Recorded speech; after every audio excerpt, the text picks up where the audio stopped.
The age of steam shaped how we live today. The Victorians laid over 20,000 miles of lines in the biggest engineering project the country has ever seen, connecting our towns with high-speed links, revolutionizing trade and transportation, communication and recreation. It was the greatest transformation in our history. But how did it happen? To find out, historians Ruth Goodman, Alex Langlands, shoveling coal is something I'm going to get very, very familiar with. and Peter Ginn are bringing the railways back to life as they would have been during the golden age of steam. I feel like I'm in a western. This is very definitely the best steam engine I've ever been on. Oh no! He's gaining on us! Crazy world. They will be helped by armies of enthusiasts who keep the age of steam alive. Oh. On Britain's 500 miles of preserved railway. This is the way to experience train travel, isn't it? It is.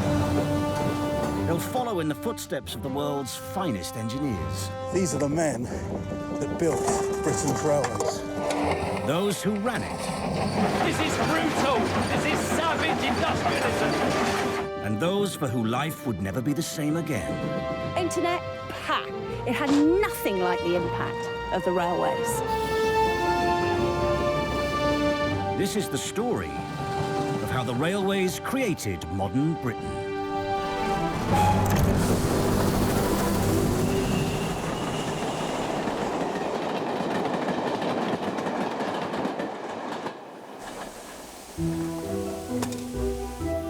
The first railways were designed to carry the heavy goods of the Industrial Revolution: stone, coal, and iron.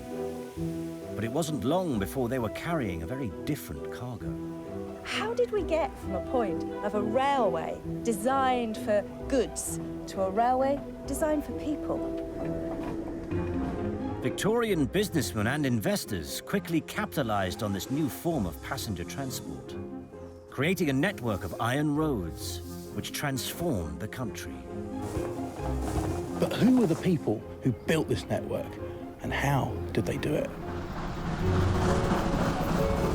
With the railways allowing people to travel at much greater speeds, the patterns of life in Britain radically changed.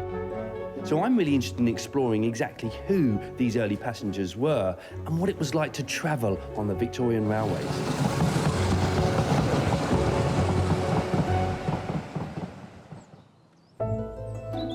In 1820, the only way to travel was by foot or by horse.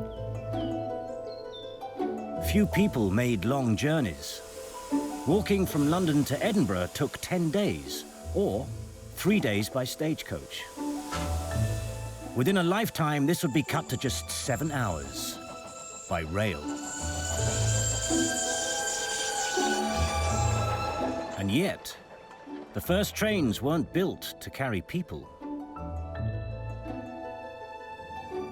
In 1825, the Stockton and Darlington Railway was built to move coal from the collieries of Darlington to the port of Stockton-on-Tees. Might be a bit bumpy when it sets off. Yeah. I'm holding on. I love it. I just love it.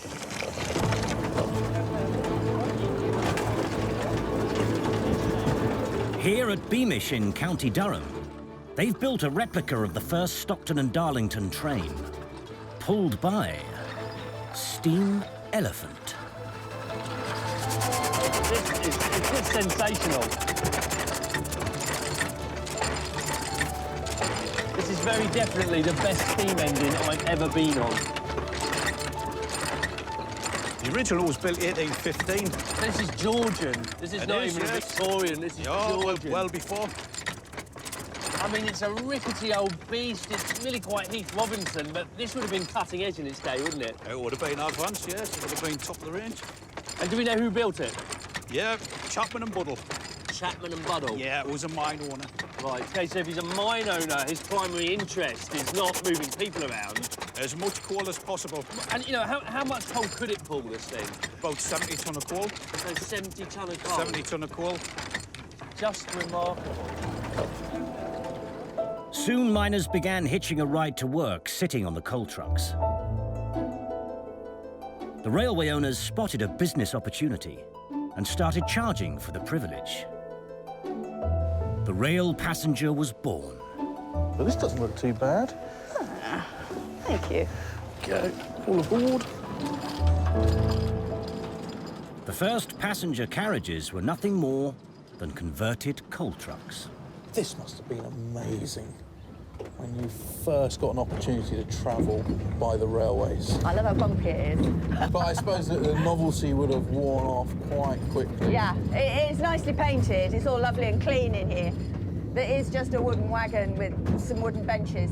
And there are accounts of these wagons filling up with quite a bit of water, and obviously as it's moving, the water will slosh around, so it'd be going over your top of your boots, into your feet. Yeah. Well, it makes sense of why the sides are so high if there wasn't any roof, because that would be your only protection against the wind, wouldn't it? At least having something at your back. Not only were these early railways uncomfortable and slow, they only ran short distances, connecting mines with towns and ports. To move people and goods across the country, what was needed was a national network, linking Britain's towns and cities. But creating this network was going to be an enormous task. The problem with steam locomotives is they can't deal with any form of gradient or slope, so they need to follow the same contour through the landscape. So to get through a landscape like this, you need to use all sorts of embankments and cuttings and tunnels and viaducts so that you could follow a line, snake round the edge of the hills, and you'd create the most efficient way of getting from A to B. And all of this work would lead to, essentially, the biggest engineering project in Britain's history.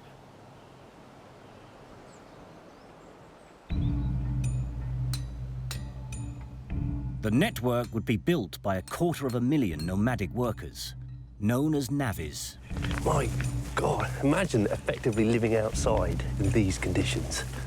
The boys are joining expert in rural crafts, Colin Richards. Good to see you. And you? Colin has set up a navvy camp as it would have been during the 1840s.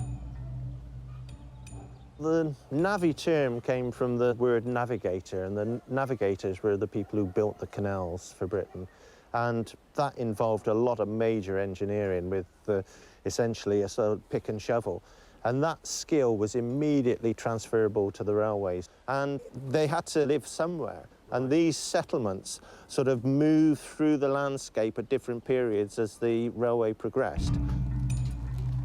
Early camps were ramshackled shanty towns, populated by craftsmen, their families, and their livestock.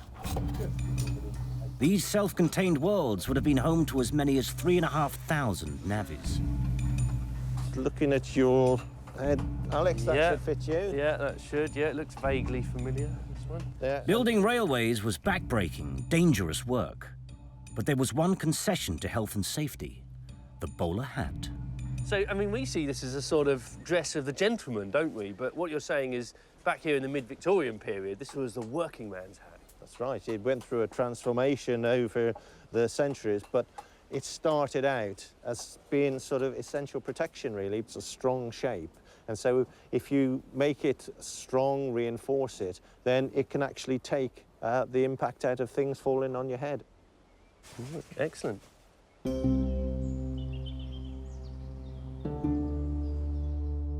By 1845, navvies had built over 3,000 miles of railway, connecting up the nation's major cities. It enabled a mass migration of people from the countryside in search of work, more than doubling the populations of London, Manchester, and Glasgow. Before laying track, the navvies had to clear a path. This involved bridging valleys, cutting embankments, and felling tens of thousands of trees. If you've got a tree in the way of your railway line, it needs to come down and it needs to turn into sleepers. To provide a smoother ride, it was essential that the track could flex under the weight of the train.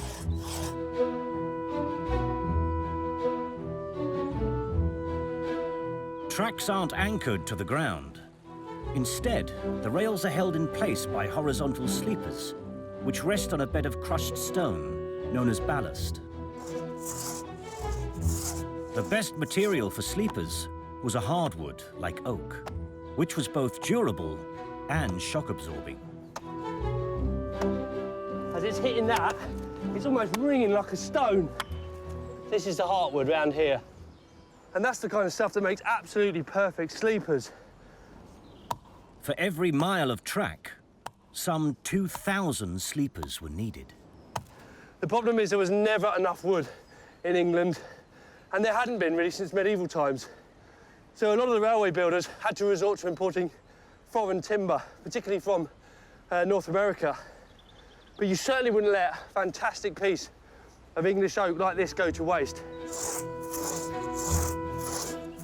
Starting to open up a bit. I'm amazed that you or I have never had a hernia. Don't say that, Peter. There's still a lot more wood to cut. Oh, that's a proper crack. Go. And another one. It's going, isn't it? It's going.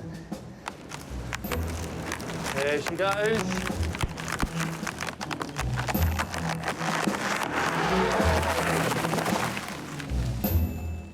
And there we have it.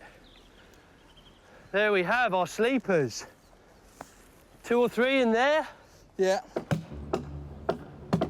Early railways were built while Britain was still industrialising, so they were constructed using crafts and tools that had been around for centuries. So here's our sluice gates. And the mechanisation they did have was often water-powered. That is filling up extremely quickly, isn't it? And an endless source of power.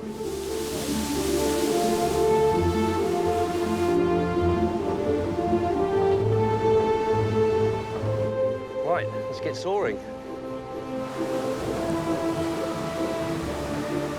Alex and Peter have come to Gunton Park Sawmill, which was built in the 1820s. Oh, How do you do, chaps? good afternoon. hello Nice to meet you. They're meeting Bev Wallner and his team, who helped restore and now run the mill. We're just going to pull this in. Yeah, surprisingly easy. It's surprisingly easy, is it? I thought this was mechanised, this mill. The old men used to do this, so don't worry. You will be, as a young man, quite capable.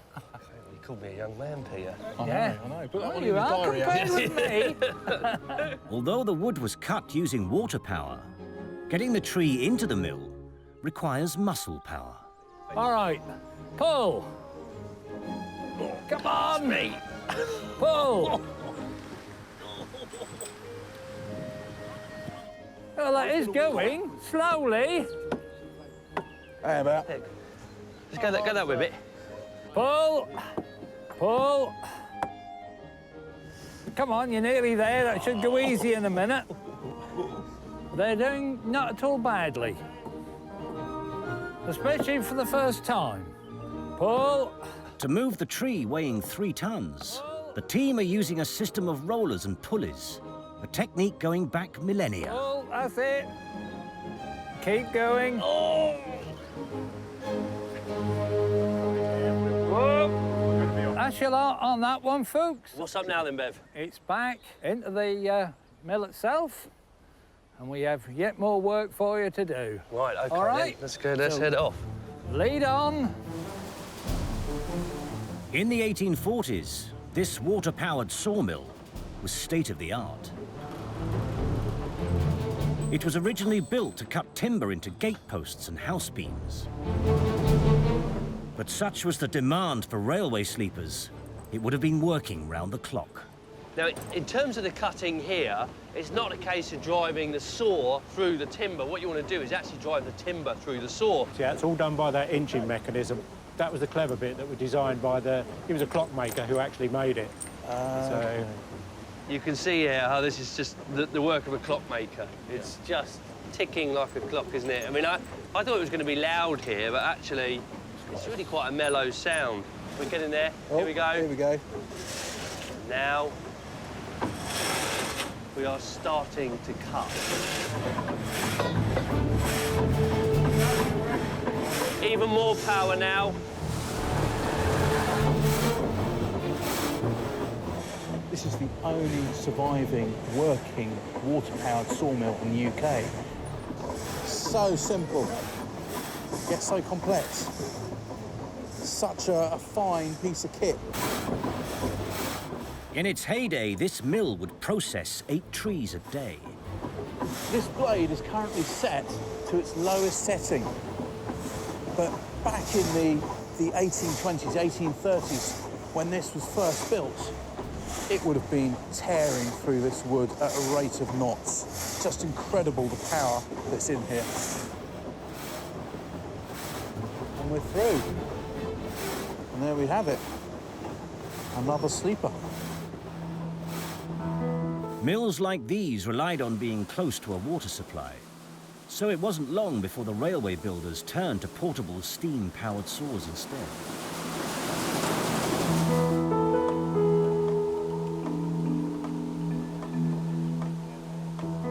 The wooden sleepers are cut to size.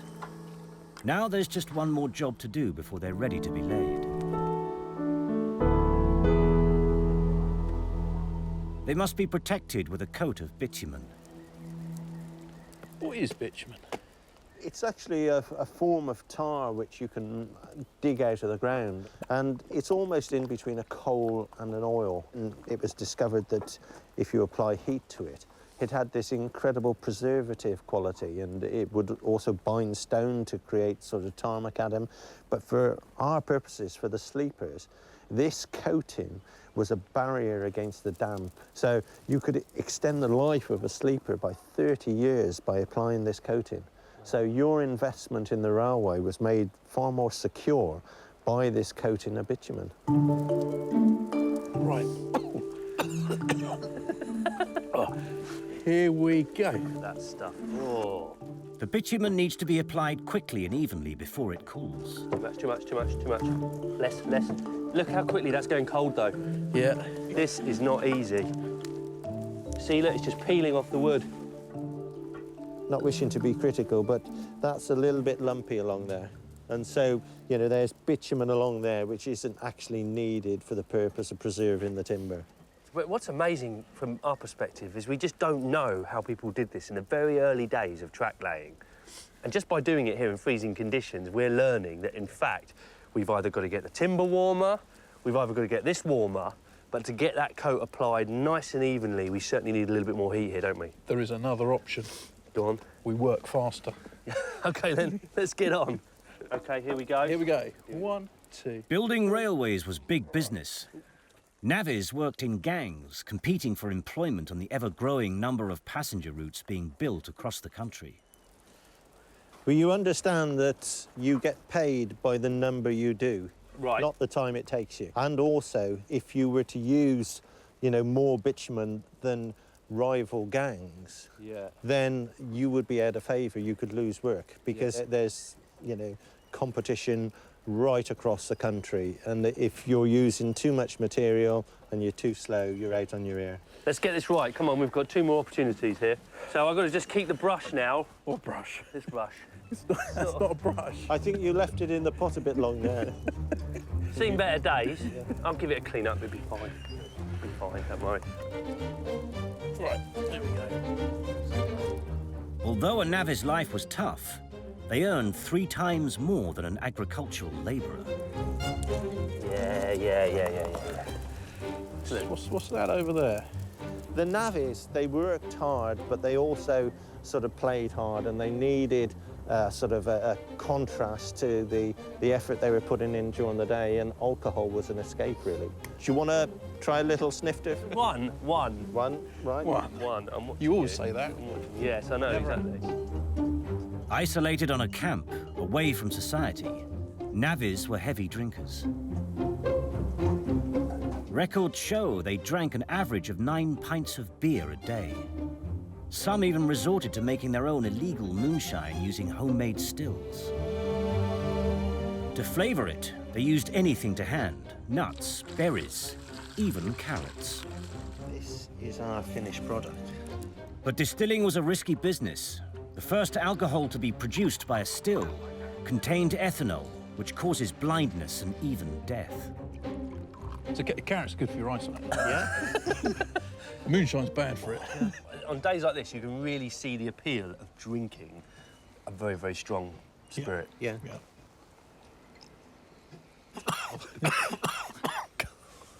It's just good. Yeah. Oh, that's rocket fuel. By 1844, 104 separate privately owned companies were operating passenger services with little regulation.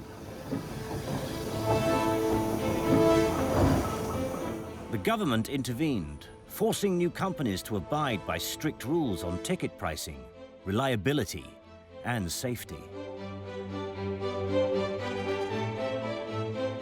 The converted coal wagons had to be replaced with fully enclosed carriages. Keighley and Worth Valley Railway have one of the earliest examples of these new state-of-the-art carriages from the 1870s.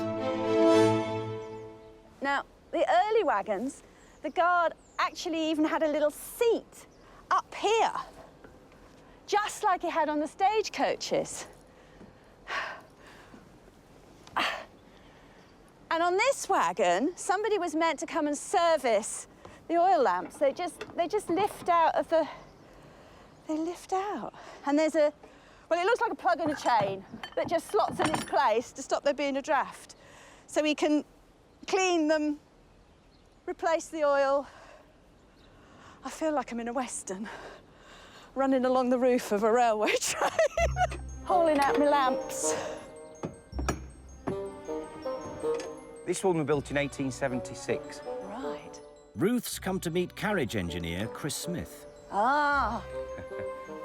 Oh, it's quite sort of basic still, isn't it? It's basic, but at least you got a seat. Yeah, it's starting to feel more like a railway carriage, there's no doubt. With wooden seats, they were actually based on church pews. Familiar surroundings. Familiar surroundings, yeah. Which helps you sort of cope with the weirdness of the technology, really, doesn't it? You know, you yes, sort of, I mean, it's completely a new thing. You get a lot of people in you, You too. would get a lot of people. You definitely get 6 along each of these. Oh, yeah. So you're looking at a 12-person... 12 person per compartment, yeah.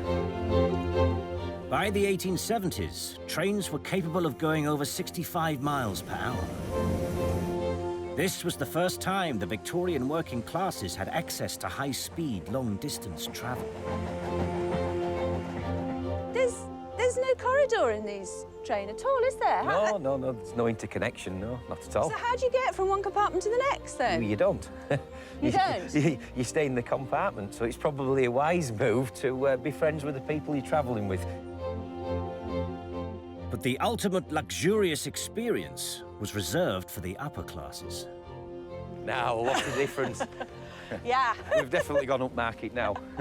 Notice the difference. Oh, yes. And no more of this trying to get 12 people in here. No, you've got section seating. 6 seats. Look at the space in the compartment you've now got. You've got a lot wider yes, you're space. Right. It has got wider, isn't it? There's more leg room, Plenty more of room to everything. stretch your legs, yes. And a carpet. And a carpet. It does actually feel warmer in here. It's whether they've travelled in style. Travelling in style. Yes, it does feel quite stylish. Wow. Good.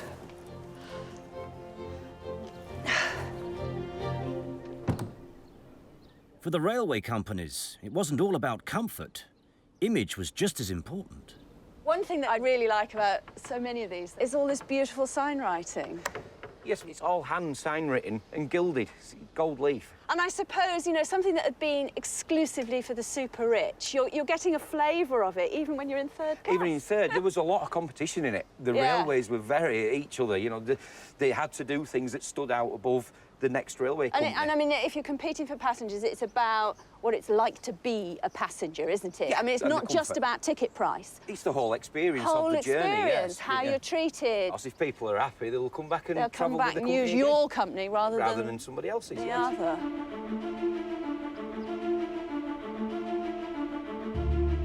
Every type of craft and skill was required to build the railways. And the blacksmith, as he had been in the pre-industrial village, was at the heart of the navvy camp. the railway was an engineering entity, and you always needed to bend metal.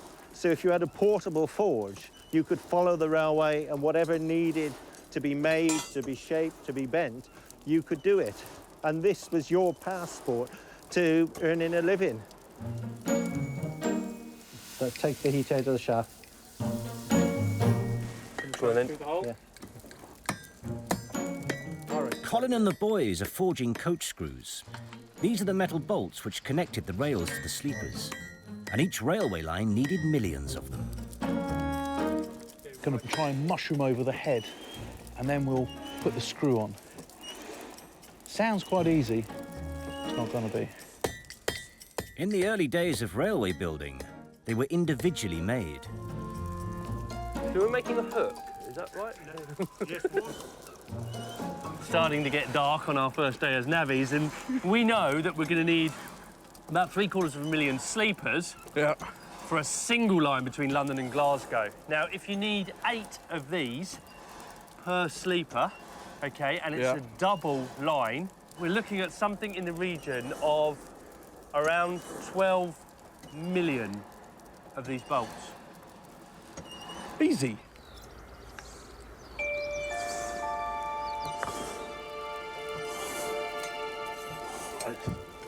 Go for the quench again. Yep. Oh, no, sorry. What Colin's doing now is he's just squaring that head off, because what it's ultimately going to have to do is it's going to have to take a spanner. We'll need that square head so that we can wind that screw down into that oak. That's pretty good. The last job is to twist the screw to make an even thread. Right, OK. You've got the right angle there. Yep, you're square on. Is that, you've got that tight. There it goes. Perfect. And you can see that thread, can't you? You can. That's amazing. There it is, look. Keep it going, Pip. There you go. That's the one. That's good, that's good. Keep going. Yeah. Keep going even, that's brilliant. So there we go, we've got our thread. Yeah. Yeah. Just a simple twist. It's amazing how you've got something that is produced through craft, by hand and by eye, which is then going on to create the beginnings of the Industrial Revolution. That's what I find so fascinating. Yeah.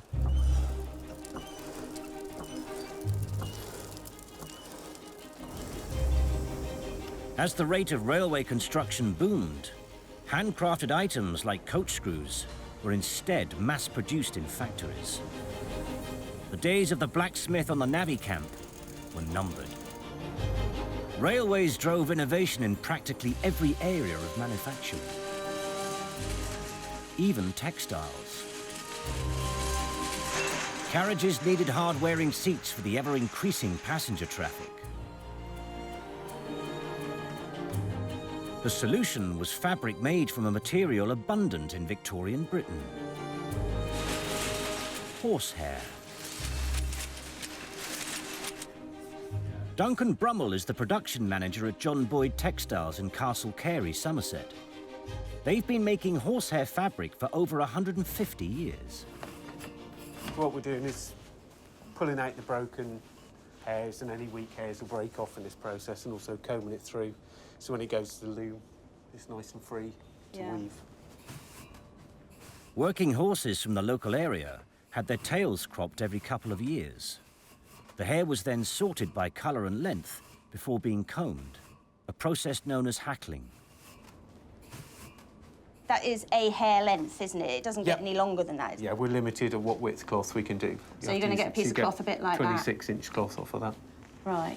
What are the advantages then of using horsehair? It's very strong. It's also relatively flame resistant. It smoulders rather than burns. Well, I suppose, you know, it's just like your own hair. If you go near a flame, your hair will singe, but it doesn't burn. No. And it's used for chairs. It polishes where people sit on it, so you get more and more shine the older it is. And I suppose the other thing is that hair doesn't stain, does it? No. You know, it is going to make the perfect fabric for a railway carriage, isn't it? Yeah, definitely. Something that's in constant use, people coming and going. I can see the appeal of horsehair. The sorted horsetails are then dyed, a process which can take up to a week. So this is the natural black hair that we're going to dye black. And these are the sort of colours you can achieve? Yeah, we can achieve, many colours, nice, oh my bright, goodness, that's a bright, violet vivid colour. colour. Oh my goodness, look at the blue on that. Really vivid, aren't they? Yeah. Next, the dyed horsehair is woven into cloth. Anna Smith is director of the mill. I really like this one. It's an old design from about 1900. The colour is an original colour from that time. Looms date back to 1870. Really? Yeah. 1870? And they're still functioning in a commercial business? Yeah, still the original looms. The green cotton runs the length of the loom, known as the warp, and the black horsehair runs across, known as the weft. Originally it was hand-woven, and their children sat in the loom, presenting one hair at a time to the weaver. So you've got a man sat here who would be doing the actual... Yeah, well, it's usually a lady, actually. Was it usually a woman? And then a child is passing her... Yeah, passing her the hair. The hair. But the Education Act of 1870 ruled that every child had to attend school, taking away the main source of cheap labour. It was too expensive to have 2 adults per loom, so that's why they developed the mechanical looms, and we still use the same ones today. Right. This is very beautiful, this fabric that's coming off. It's something made out of horses' tails. Yes, it is. It's mainly an upholstery fabric. In fact, Chippendale said you should only ever cover a dining chair in horsehair or leather because they didn't stain or absorb the smell of food. Not absorbing smells, that would be really important. It wasn't no carriage, wouldn't it?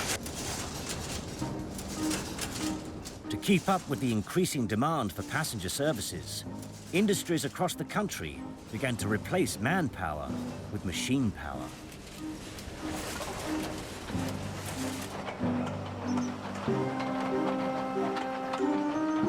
Building this rapidly expanding passenger network demanded huge resources of raw materials. The foundation of any railway line was the ballast, and millions of tons of it were needed. The ideal material was a very hard stone called basalt. I think you've proved the point that that is solid. For ballast, it's ideal because with the weight and the constant vibration of trains going over them, it's not going to compact.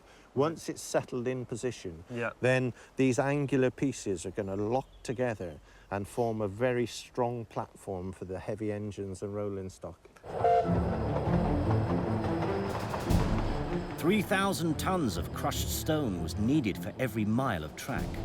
And by the 1870s, over 13,000 miles had been laid. Stuart, I'm Alex. Nice to meet you. Oh, Peter. Traditionally, stone crushing would have been done by hand. But using steam power, a task which had required hundreds of navvies, could now be done using a single machine. As soon as you've got a steam engine, you've got power, and then you can do things like this. That's right.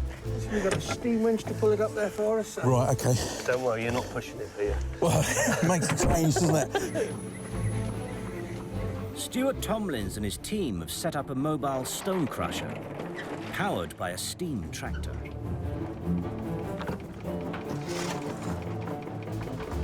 We're turning this into this using that machine. How does it work? It's a jaw crusher, and basically there's one fixed plate and the other plate's going backwards and forwards, and it crushes it as it goes down to the lowest point and gives you the size. And then to make this bigger or smaller, you just... To make that, you just adjust the one jaw, and it'll allow bigger material to go through. Oh, fantastic.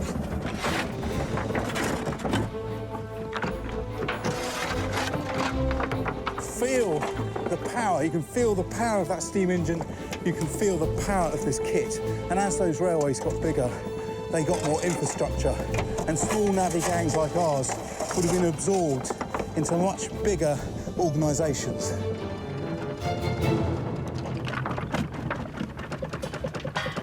Right, we just put it out. Yeah. And there we have it. All the ballast. Wow.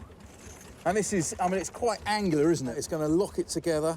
It's going to allow for drainage. going to bed the sleepers in, it's going to keep those in place, keep them dry. And this is essential stuff to building the railways. And that machine makes it relatively pretty easy. Makes it a lot easier than it used to be. It's not easier than breaking it by hand, anyway.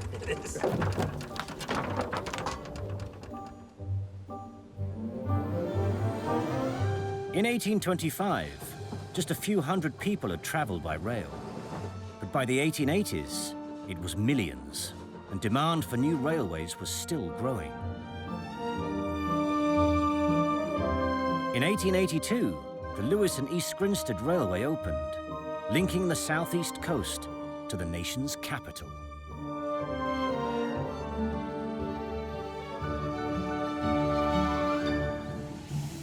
For passenger lines, the public face of the railway company was the station buildings. In cities, they were built without regard for cost or consequence. Such was the scale of London's St Pancras station. 4,000 houses were demolished to build it. Even small rural stations were lavishly decorated. They boasted the most up-to-date facilities, and to run them, they required an army of staff. By 1901, over 600,000 people were employed by the railways, 5% of the working population. Companies in the beginning called their staff servants. You were a servant of a railway company.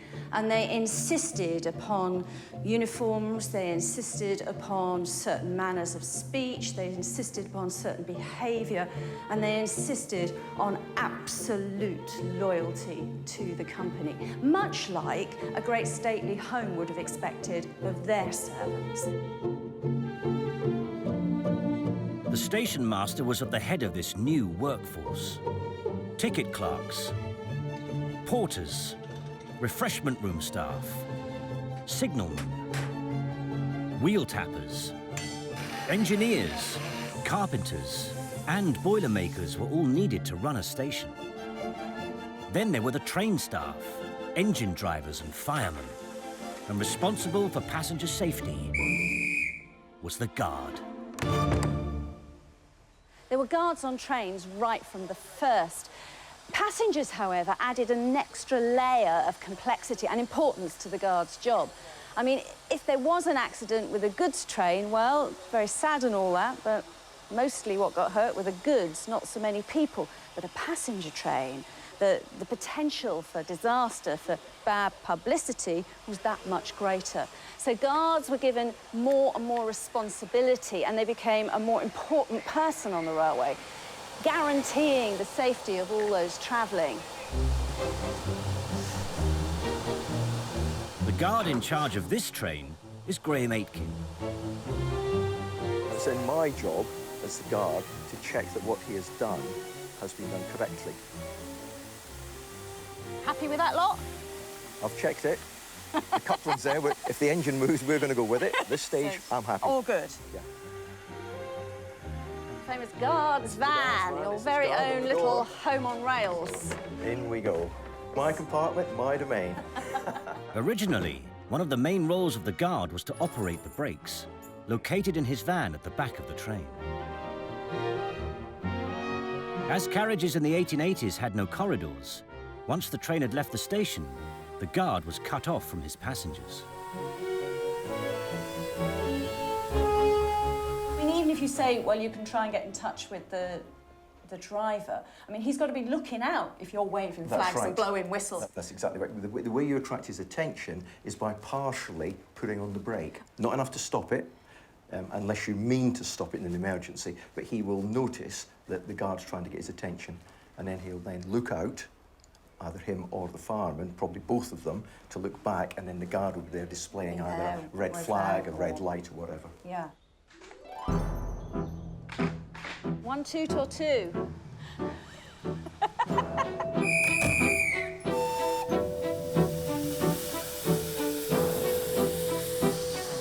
The guard was also responsible for everyone's safety, so he had to be constantly on the lookout for dangers such as landslides or fires, and of course, passengers in distress.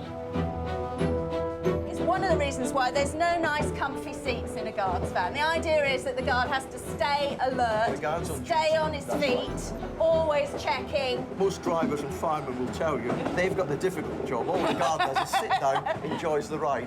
Not quite the like guard's that. actually there for a very real purpose. And yes, he's got to stay alert and he's got to check the train because he's responsible for the train, not the driver or the fireman.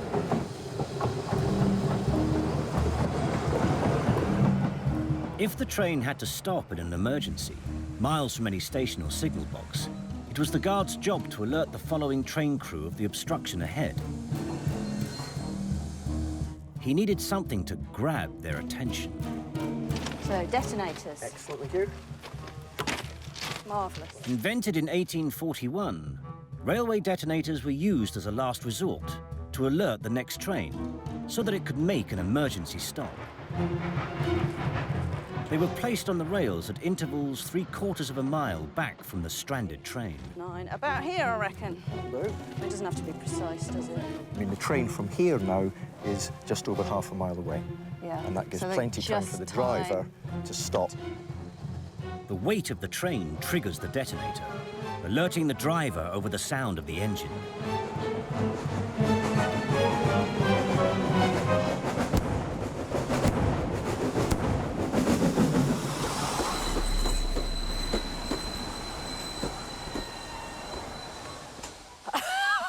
Detonators did everything they were supposed to do. They did, didn't they? I mean, you would notice that. That engine was making quite a noise. The bangs went off and the driver heard it instantly. And with the three of them there, there's no mistaking them. So immediately he did the right thing, sort of thing, shut off steam, applied the brakes, and the train stopped. This simple safety measure proved so effective, they're still used today if all other communication fails. By 1899, the frenzy of construction was over. 20,000 miles of railway had been built, spanning the length and breadth of the nation. But the work didn't stop there. A new band of workers were needed to maintain the colossal infrastructure of track, tunnels, and bridges, known as the Permanent Way. Been strong? Yeah, it's been strong. Strong enough. Under constant traffic, sleepers, rails, and ballast would all eventually need replacing. To do this, railway companies employed specially designed steam-powered cranes. What a beast. It is, it's lovely, isn't it? It was built for the LNER as a permanent way crane, and it's still doing today what it was built to do back in those days. Keith and Margaret Bonner are responsible for maintaining and operating this steam-powered crane at the Keighley and Worth Valley Railway. In fact, before we go any further, I will give you the obligatory rag. Oh, we're going to have our oily rag. Have your rag. You've got to have your oily rag. It becomes attached to you as this piece of rag for the full day. Fantastic. Will you need a loco to move this thing? There's a set of gears we can engage underneath the carriage here, which allows a crane to travel under its own power. Crucially, that power is steam power. Power is steam power, yeah. You're ready to go when it is new.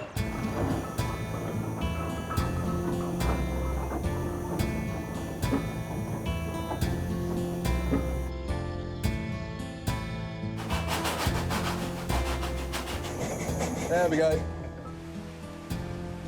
So Keith, you're gonna raise up the derrick. Raise the jib. It's a very proud moment, taking our tarred sleepers, putting them down by the railway. Operating the steam crane is a two-person job. A banksman on the ground and a driver controlling the crane. The banksman communicates with the driver using a series of hand signals. Up they come. The critical thing when you're banking your crane is that your banksman, in this case it's Margaret, maintains eye contact all the time with the crane operator. And there's other obstacles as well. There's people that might step in the way, because obviously he's just asking you to do what he wants you to do, but he's not aware of what's going on around. So you've got to have like 3 or 4 sets of eyes, you know. Well, you have to have your wits about you, basically. Yeah. I think bit more. Wooden sleepers were used right up until the 1940s, when reinforced concrete began to take over. Here are our sleepers in place, dropped here by the crane. The gang would work with this crane all the way along the permanent way to lay down not just sleepers, but of course they'll be bringing ballast in as well, and then the cleats and the coach bolts would all be put in place to hold these rails, and this is the means by which you both built and maintained the permanent way, the railways of Britain.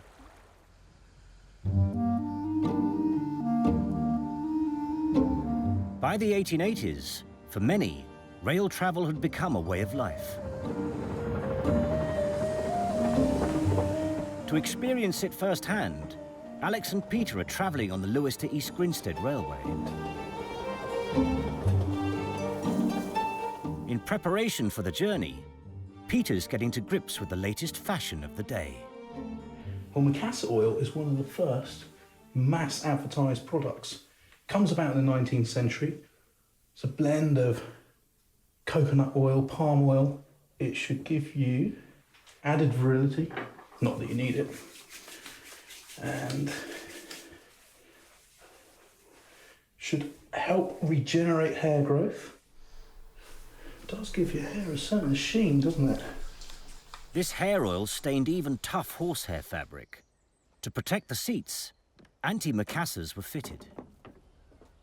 If, particularly on a business commuter line, you did nothing, you'd soon get nasty, greasy patches where people rested their heads.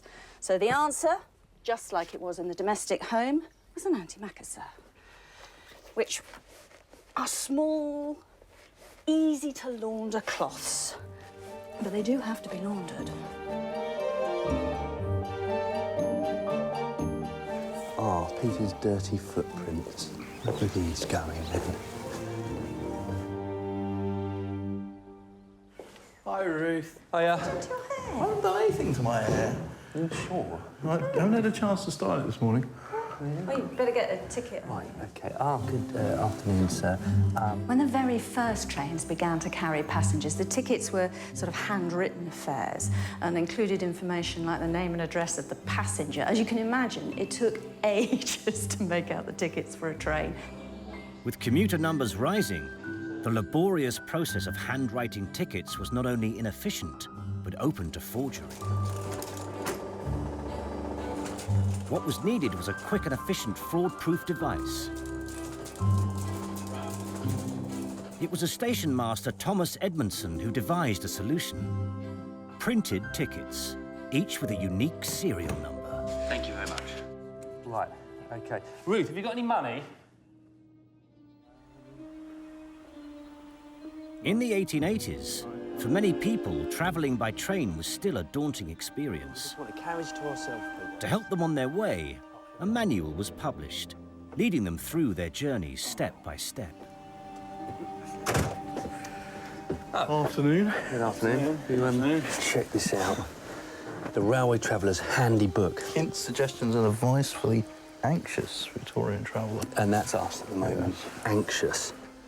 You know, this can be a dangerous place.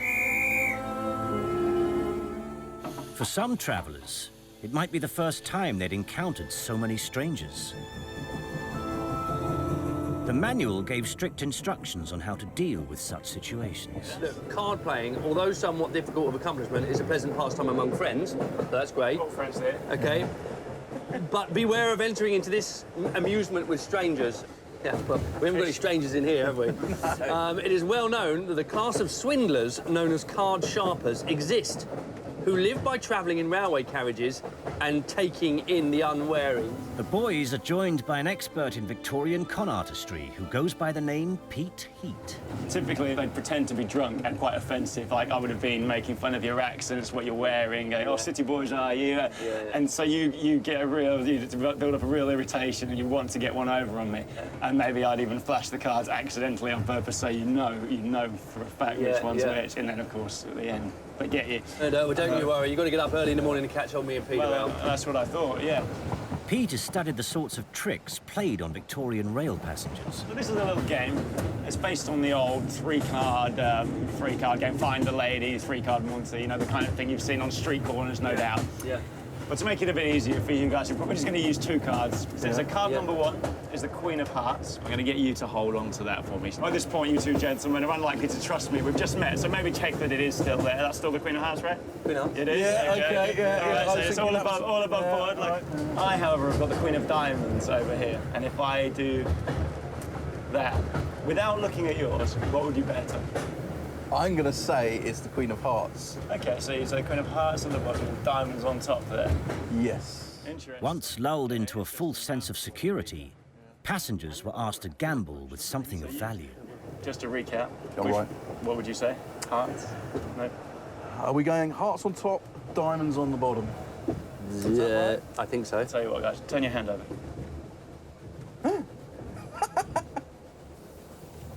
Right, OK. Wow. That was truly amazing. Now, as a real Victorian con man, I definitely wouldn't have changed both cards at the end into different cards because that is very clearly a magic trick at that point. The thing is, these carriages must have been perfect for con men of the period because we're a captive audience. We can't actually get away. Essentially, in the sort of mid-Victorian period, you're going to have lots of really quite naive travellers, aren't you? You're in a position to actually stalk your prey and pick off people who you think you'd be able to win money off. Yeah, definitely. I take my eye off you for a millisecond, and you've cost me my pocket watch.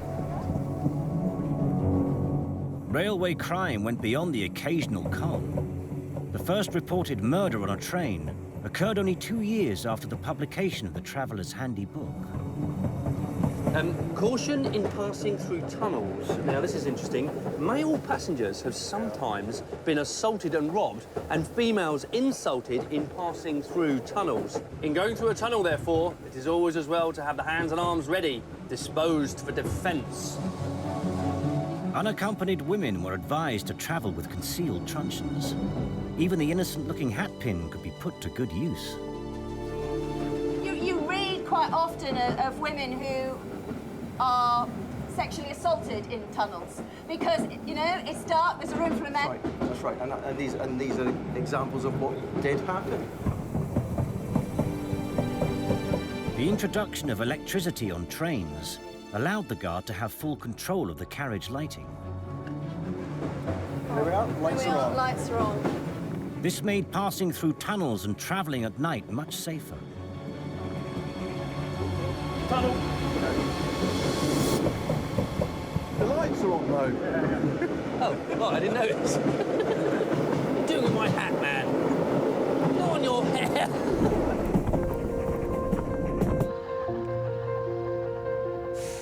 Victorian trains had no buffet cars or onboard toilets, so scheduled stops for refreshments were vital. We're only here for 12 minutes. We use the toilet as well, actually. 12 minutes? Station stops were usually brief, often between 10 and 15 minutes. Just enough time to use the station's facilities. Hello. Have you got any hot food? Just soup. Just soup. Oh, we better have one of those then, please. With time short, the handy book had advice on how to make the most of your refreshment stop. The handy book does say you basically dispense of pleasantries. If you desire a basin of soup, never mind the words a basin of, but simply utter the monosyllable soup. Same applies for anything else. So I got this completely wrong then. I should have just walked out, no hello, nothing, just soup, cake, go. Yeah. Stations would compete with rival companies in creating the most lavish refreshment room. Some also had licenses to serve alcohol and tobacco, putting them in direct competition with local pubs and hotels. Right, OK. I see you've got cake there, Peter. Very nice. They don't do soup spoons here, then? No, they do not.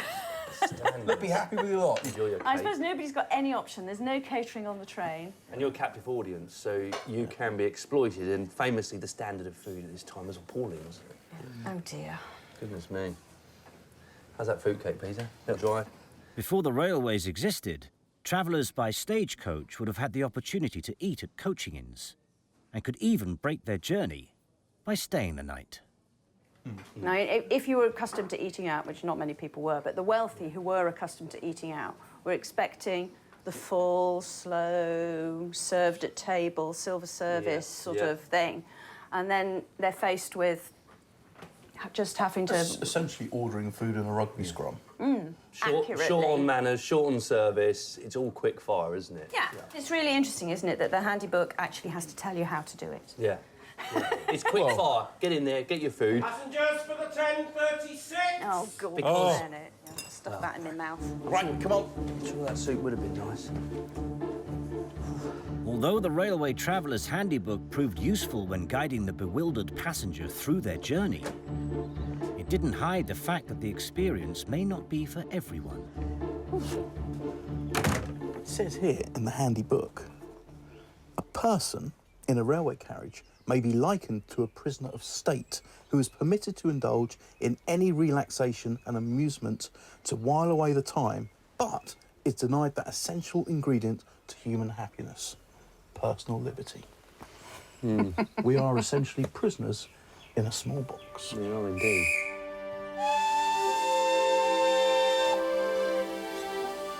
For those who didn't make full use of their stop, Victorian entrepreneurs had a novel solution. Well, it is. This is the Harrods catalogue. Look at this. Attachable external bladders.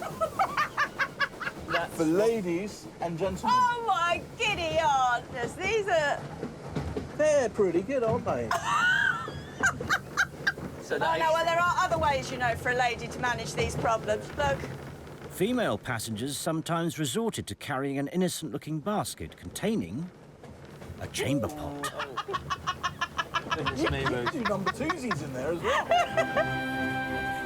It wasn't until the 1920s that carriages with corridors became commonplace, enabling trains to be equipped with dining cars and toilets.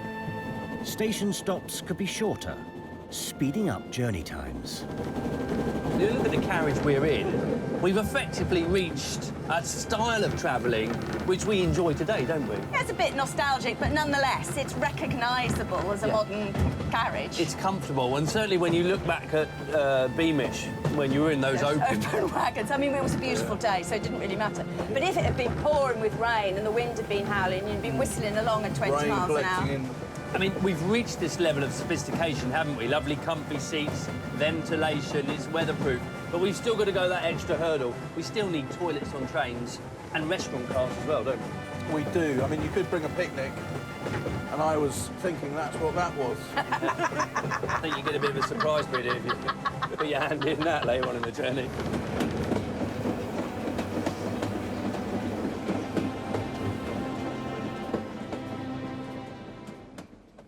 Next time, we see how the railways revolutionised the way the country fed itself.